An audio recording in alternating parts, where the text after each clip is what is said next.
Good morning! Morning! Good morning. Oh, and in case I don't see you, good afternoon, good evening, and good night.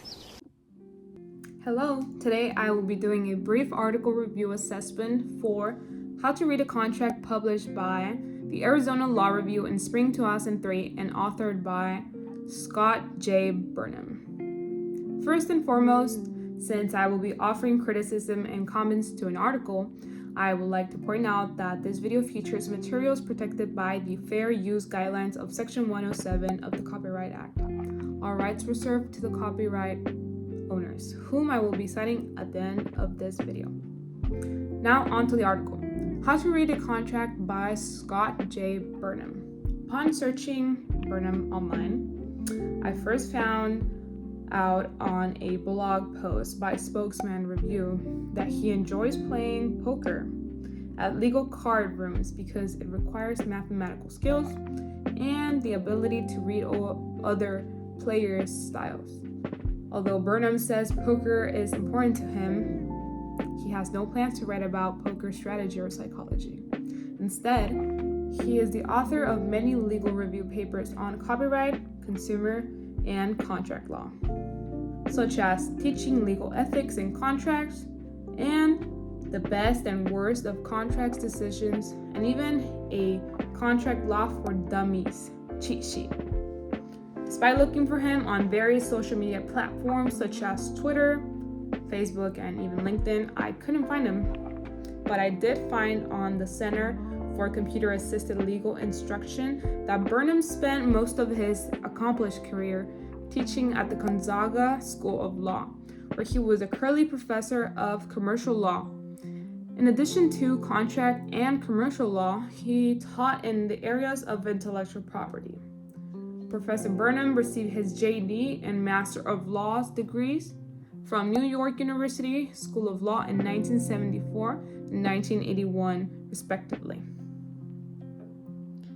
In his article, I will be providing you a quick summary. Burnham starts explaining how people tend to avoid reading contracts on a screen or on paper because they seem overwhelming. Not a surprise. And even lawyers and business experts hesitate to navigate these documents. This is because reading a contract requires specific skills and procedures that are not common knowledge. Despite the principle that a contract is formed by expressing agreement or consent, whether by signing, clicking, or some other means, we are bound by its terms, whether or not we have read them or understood them. After all, as pointed out in Rutgers Law School Professor Feynman's book, Law 101, Everything You Need to Know About American Law, contracts define what we mean by a society based on the market and individual choice.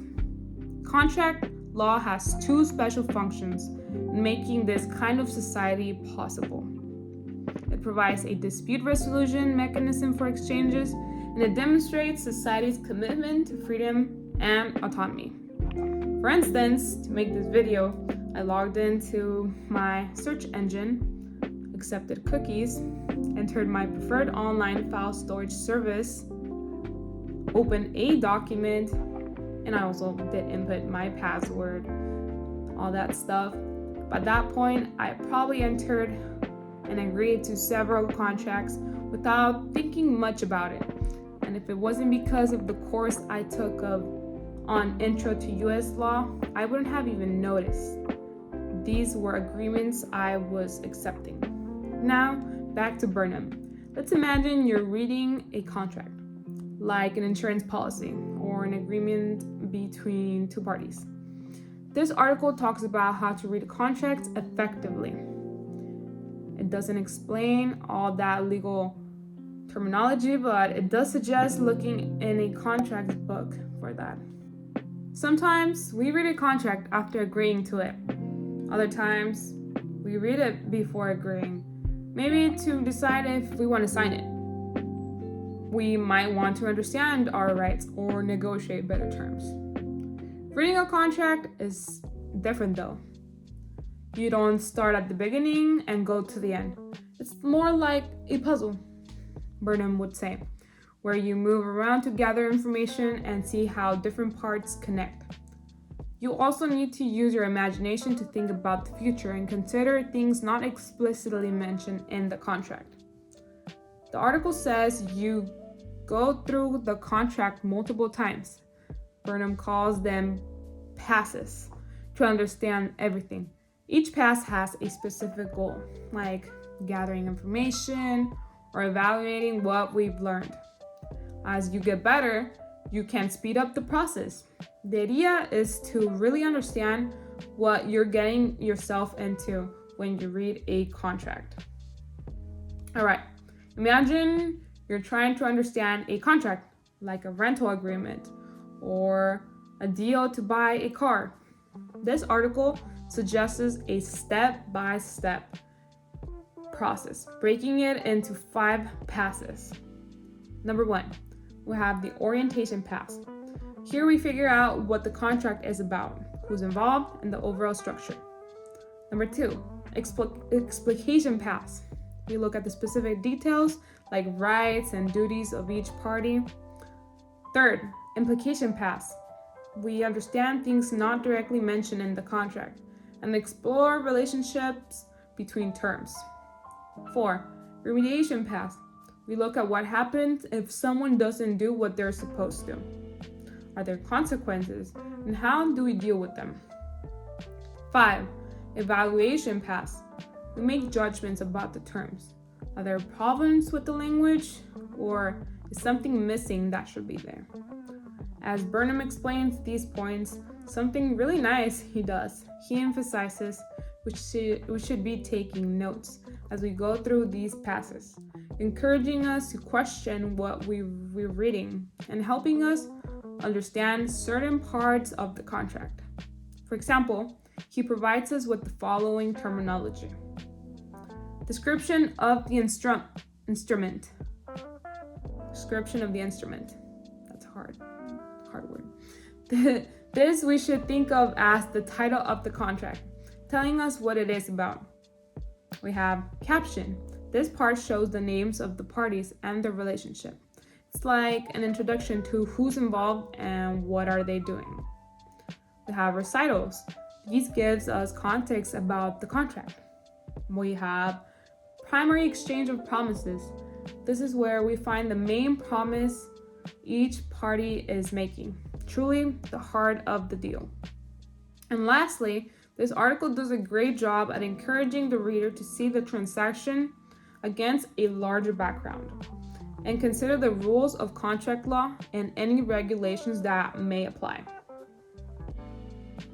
So when you're reading a contract, think about what it is about, who's involved, what promises are being made, and how everything fits together.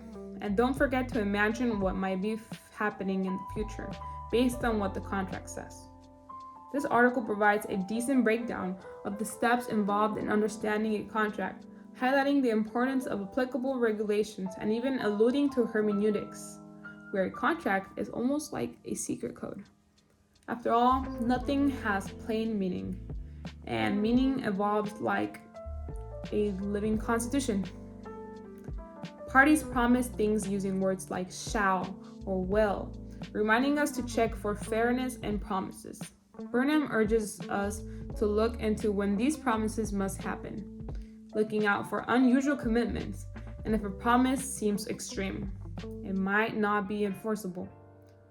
Burnham reminds us to figure out specific dates, and sometimes he tells us promises aren't immediate and might have conditions. Ultimately, Burnham challenges us to understand these elements, making the contract less mysterious. It's like decoding the hidden language of contracts. Furthermore, I love that Burnham concludes that to get a good understanding of how to read a contract, you really need to practice on a real contract and exercise the skill to get better at it, just like you would with your brain or your body. And even though it might seem challenging at first, anyone can become an expert contract reader, finding it satisfying and wondering why we didn't start earlier. Clearly, he's very positive, and this seems like a very optimistic assumption. However, Burnham's article could definitely be improved by providing more concrete examples or scenarios to illustrate each point, making the information more relatable and easier to grasp for readers who may not be familiar with legal terms and concepts. Additionally, the language could be simplified further to enhance clarity, ensuring that the explanation remains accessible to a broader audience.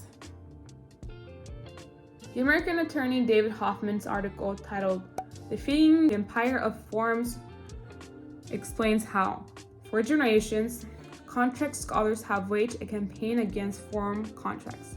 It's widely believed that adhesive forms are unread and full of terms that courts will not and shouldn't enforce. Many think that the market for contract terms is broken for both employees and consumers, and yet forms are so embedded in our economy that it's hard to imagine modern commercial life without them. The empire of forms has continued to advance into new areas of our lives, which Burnham forgets to point out. Just like I did earlier by creating this video, we now click to agree to more written contracts every few days than our grandparents did in their entire lives. Therefore, this step-by-step process, these passes, are almost unrealistic. This also now leads me to point out the elephant in the room. This article is about reading contracts and decoding difficult legal terminology and puzzles.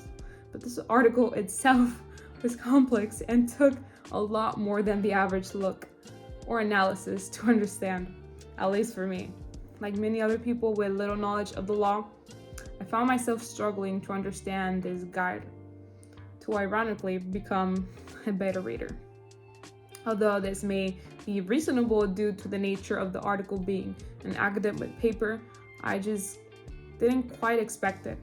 Maybe after all, Burnham's contract law for dummies cheat sheet might have been a better fit for me.